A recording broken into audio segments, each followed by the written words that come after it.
17 जून से 23 जून तक का समय कन्या राशि के लोगों के लिए कैसा होने वाला है। जय माता दी दोस्तों, आप सभी का स्वागत है हमारे YouTube चैनल में। और आज की इस वीडियो में मैं बात करूंगी इस जून माह 2024 के तीसरे सप्ताह के कन्या राशि फल के बारे में। ये जो 7 दिन हैं ये आपके लिए कैसे रहेंगे, इन 7 दिनों में ग्रहों की स्थिति क्या होगी, नक्षत्र क्या होंगे, योग क्या बनेंगे और किस तरह के परिवर्तन आपको अपनी दिनचर्या में देखने को मिलेंगे। क्या शुभ तिथि, क्या शुभ पर्व और जो ग्रहों की युति है उसका क्या प्रभाव होगा। तो ये सारी जानकारी आपको इस वीडियो में विस्तार से मिलने वाली है, इसीलिए वीडियो को लास्ट तक ज़रूर देखें। चैनल पर पहली बार आए हैं तो सब्सक्राइब करके जुड़ जाएं हमारे चैनल के साथ। अब देखिए, ये जो महीना है ये ज्येष्ठ महीना है, ज्येष्ठ मास चल रहा है। और इस सप्ताह की अगर बात करें तो बहुत ही 2 खास पर्व इस सप्ताह में आएंगे। एक तो 18 जून को ज्येष्ठ मास की एकादशी तिथि है, जिसको निर्जला एकादशी कहते हैं। बहुत ही खास और विशेष होती है, दान पुण्य के लिए, पूजा पाठ के लिए, उपायों के लिए। उसके बाद 22 जून के दिन इस ज्येष्ठ मास की पूर्णिमा तिथि है, जो कि ज्येष्ठ मास की पूर्णिमा का एक अलग महत्व होता है। इस दिन भी उपाय अच्छे किए जाते हैं, माँ लक्ष्मी भगवान विष्णु को प्रसन्न किया जाता है। अब अगर हम योगों की बात करें तो 5 राजयोगों का निर्माण है। लक्ष्मी नारायण योग, गजकेसरी योग, बुधादित्य राजयोग, मालव्य योग, शश योग, कई तरह के योगों का निर्माण है जो इस सप्ताह में विशेष रूप से लाभदायक रहेगा। पूरे सप्ताह में 3 ग्रहों की युति मिथुन राशि में होगी, जो कि सूर्य, शुक्र और बुध हैं।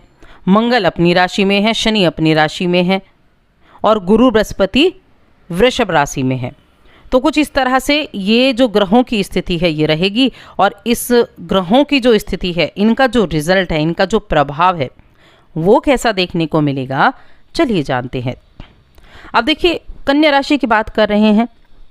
अगर कन्या राशि के लोगों को देखें तो इस सप्ताह में जो सबसे अधिक स्वास्थ्य है वो आपका अच्छा है। आपका स्वास्थ्य, आपका मिजाज दोनों ही अच्छे हैं, जो आपके आत्मबल में वृद्धि करेंगे, कॉन्फिडेंस को बढ़ाएंगे। और जब आपका कॉन्फिडेंस बढ़ेगा तो हर एक चीज पर अच्छे से फोकस होगा। राहु को अगर देखें तो राहु मीन राशि में बैठे हुए हैं। मीन राशि यानी कि आपके सप्तम भाव में। और ये जो सप्तम भाव के राहु है ये सीधी दृष्टि कहाँ डाल रहे हैं, आपकी लगन पर डाल रहे हैं। तो स्वास्थ्य अच्छा रहेगा, साथ साथ आपके घर वालों का भी स्वास्थ्य अच्छा रहने वाला है। ऐसी स्थिति में, ऐसे समय में बस अपने खाने पीने का थोड़ा सा ध्यान रखें। नियमित रूप से अच्छा खान पान लें, ठंडी चीज़ों का सेवन करें, लेकिन बहुत ज़्यादा ठंडी चीज़ों का परहेज करना है।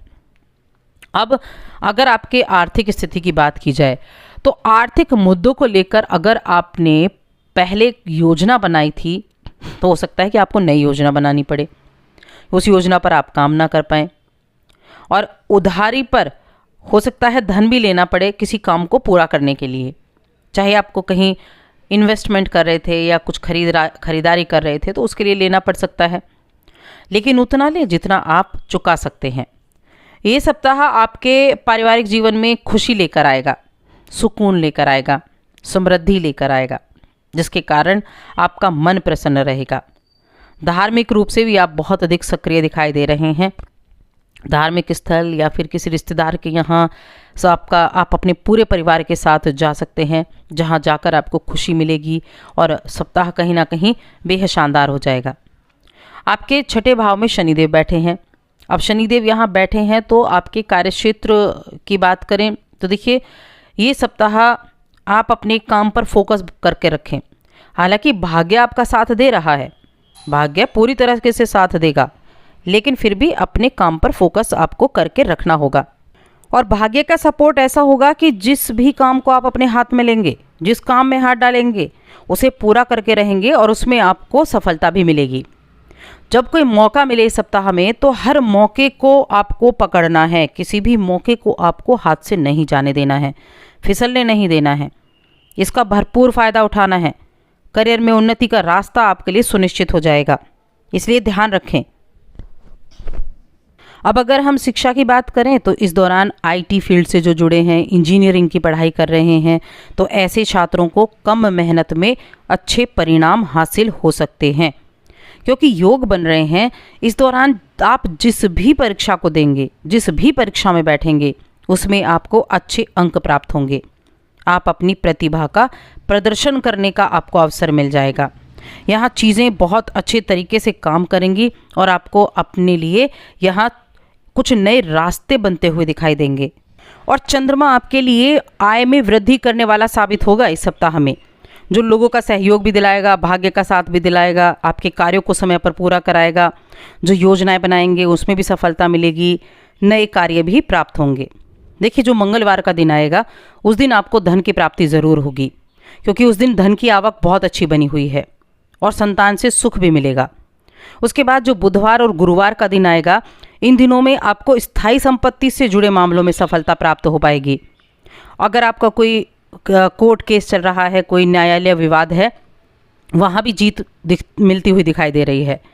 शुक्रवार और शनिवार का दिन आएगा, इस दिन आप अपने मित्रों से मुलाकात कर सकते हैं और साथ ही वाहन सुख की प्राप्ति का योग है। वाहन सुख आपको मिल सकता है। और शनिवार का जो दिन होगा उस दिन मन में कहीं ना कहीं किसी बात को लेकर शंका हो सकती है। मन में किसी बात को लेकर आप उदास रह सकते हैं, चीज़ों को ज़्यादा सोच विचार कर सकते हैं। तो इस दिन थोड़ा सा आप मेडिटेशन वगैरह करेंगे तो अच्छा रहेगा।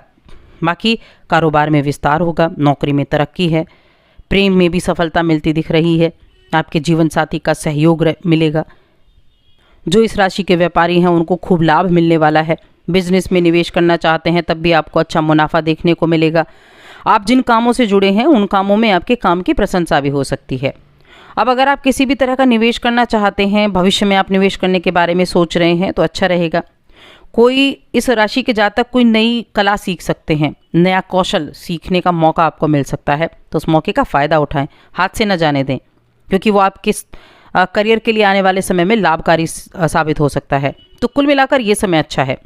अब 18 जून की अगर हम बात करें, जो कि निर्जला एकादशी है, तो इस दिन देखिए मीठा प्याऊ लगाया जाता है, पानी का दान किया जाता है और निर्जल रहकर यानी कि बिना जल पिए व्रत किया जाता है। व्रत कर सकते हैं, अच्छी बात है। वरना एकादशी कथा पढ़ें और साथ में माँ तुलसी की भी आराधना करें और पानी का दान आप कर सकते हैं, मटका भर के पानी का दान कर सकते हैं। उसके बाद ज्येष्ठ मास की पूर्णिमा तिथि है 22 जून को, बहुत महत्वपूर्ण दिन है दान पुण्य के लिए, भगवान विष्णु माँ लक्ष्मी की आराधना के लिए, धन की गति को बढ़ाने के लिए, क्योंकि ज्येष्ठ मास की पूर्णिमा तिथि अपने आप में खास होती है। देवी तुलसी और भगवान विष्णु की आरती करने के लिए, उनकी पूजा पाठ करने के लिए अच्छी होती है। तो तुलसी के पास एक घी का दीपक जलाएं, विधिवत पूजा करें, सात्विक चीज़ का भोग लगाएं, फल हो, मिठाई हो और मंत्रों का जप करें। बहुत अच्छा दिन है, ऐसे दिनों को ऐसे ही न जाने दें। इस दिन अपने मन की इच्छा को पूरा करने के लिए भगवान की शरण ज़रूर लें और साथ ही चैनल को सब्सक्राइब कर लें।